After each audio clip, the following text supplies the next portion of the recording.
Good evening. An almost century-old local business is considering closing for good as violence and vandalism escalate in the community. We're live outside Dudley's Hardware in the Church Wellesley neighborhood. The owner tells us this is no longer a healthy environment for a small business. The windows are boarded up at Dudley's repair shop, a cornerstone of the Church Wellesley community since 1934. Or do you just need these? And while business is bustling inside, owner Steve Dawson is warning this may be the year they close their doors for good. We don't want to go. We want to stay. Dawson tells us their windows have been smashed 4 times this year, 14 times over the last 5 years. They've lost thousands of dollars in repairs. It's also the daily things that happened. The needles outside the store. One day we came and the needles were shoved all around my front door. Oh my gosh. And it's frightening. it's frightening, it is. Yeah. And we don't know what's coming through the door.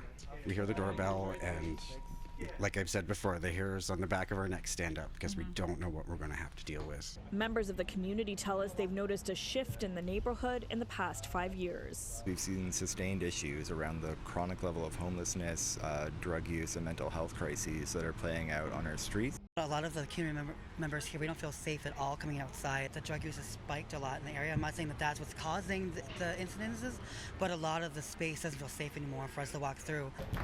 So, Saturday, I'll be there. Great. The community now speaking out, planning a protest this weekend to raise awareness and spark change. We're protesting the increased violence and vandalism, harassment to the residents and businesses in the community. While Dudley's was the catalyst for the protest, it's far from the first business to be targeted.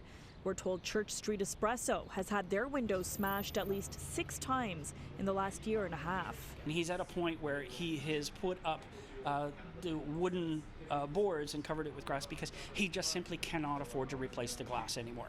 These are thousands and thousands of dollars that come directly out of their pocket. That's a lot of coffee he's got to sell.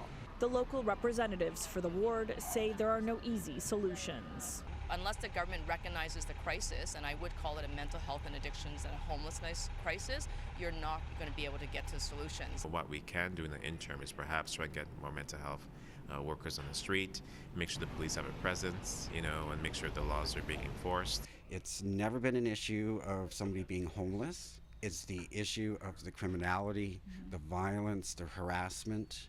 That's the issue. You can be here, but just be nice.